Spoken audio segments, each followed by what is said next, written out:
सुनो ऐ मेरे दोस्त, क्या तुमने कभी तन्हाई में अपने दिल से ये सवाल किया है कि आखिर मेरी जिंदगी वहीं क्यों अटकी हुई है? मेहनत भी है, दुआ भी है, फिर भी रास्ते क्यों नहीं खुलते? कई रातें ऐसी गुजरी होंगी जब तुमने करवटें बदलते हुए आसमान की तरफ देखा होगा और दिल ही दिल में कहा होगा, ऐ मालिक, कब बदलेगा मेरा हाल? कब खत्म होगा ये अंधेरा? कब आएगा वो वादा जिसका वादा मैंने खुद से किया था? आंखें भीगी होंगी, सांसें भारी होंगी और दिल ने कई बार पुकारा होगा, या अल्लाह, अब और कितना इंतजार। लेकिन आज तक शायद तुम्हें उस सवाल का जवाब नहीं मिला जो सबसे जरूरी है, मेरी तकदीर रुक क्यों गई है और उसे चलाने वाली चाबी आखिर है किसके पास? आज की ये दास्तान उसी छुपे हुए राज के बारे में है, वो राज जो औलिया ने सदियों पहले समझा और जिसने टूटे इंसानों को फिर से खड़ा कर दिया। आज हम उस सच्चाई की तलाश में निकलेंगे जिसे सुनकर दिल कांप उठता है और आंखों के कोने भीग जाते हैं। अब जरा ठहरो,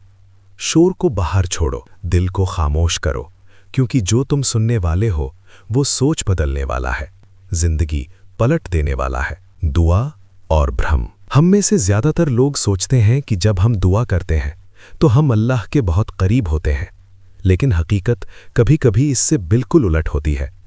एक बुजुर्ग फरमाते हैं, कल्पना करो एक गरीब आदमी किसी बादशाह के दरवाजे पर खड़ा है। वो रोता है, गिड़गिड़ाता है, दरवाज़ा पीटता है, लेकिन अंदर से कोई आवाज़ नहीं आती। वो सोचता है शायद बादशाह निर्दयी है या मेरी आवाज़ उस तक पहुंच नहीं रही। लेकिन सच्चाई ये नहीं होती। सच्चाई ये होती है कि वो इंसान अभी मांगने वाला बना ही नहीं, क्योंकि मांगना सिर्फ लफ्ज़ों से नहीं होता, मांगना दिल के टूटने से होता है। हम दुआ में कहते कुछ हैं और दिल में शर्तें रखते हैं। अगर अभी नहीं मिला तो क्या फ़ायदा? अगर मेरी मर्जी पूरी नहीं हुई तो मैं क्यों मानूं? ये दुआ नहीं, ये सौदा है।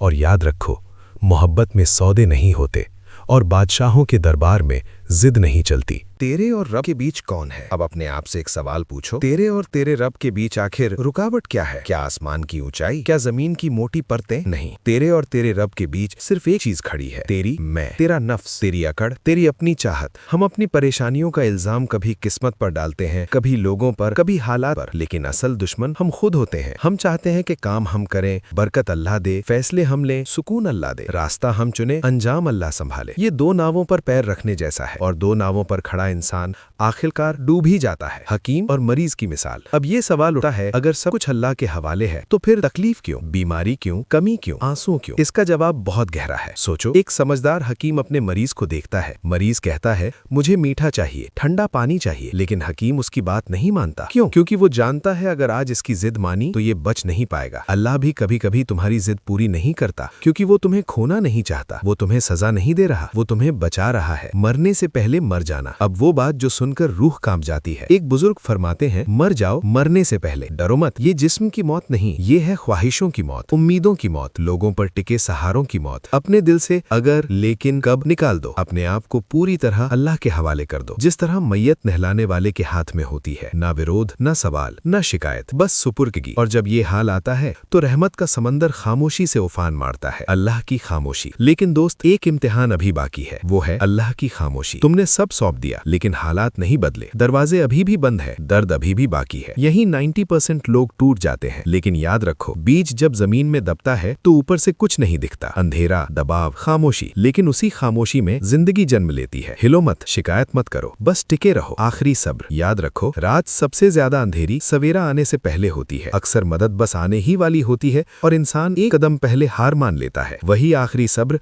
खजाने की चाबी होता है। दुनिया और परछाई। दुनिया को परछाई समझो, परछाई को पकड़ने दौड़ोगे तो वो भागेगी। सूरज की तरफ मुंह कर लो, परछाई खुद पीछे आ जाएगी। सूरज है अल्लाह, परछाई है दुनिया। असली सूफी कौन? सूफी वो नहीं जो जंगल भाग जाए, सूफी वो है जो बाजार में रहे लेकिन दिल खाली रखे। दौलत जेब में हो, दिल में नहीं। आखिरी खतरा, जब इज्जत आने लगे, जब असर आने लगे तो नफ्स फिर जागता है, मैं कुछ बन गया हूँ। यही सबसे ज्यादा फिसलन है। नेमत को मकाम मत समझो, ये रास्ते के फूल है, मंजिल नहीं अंत।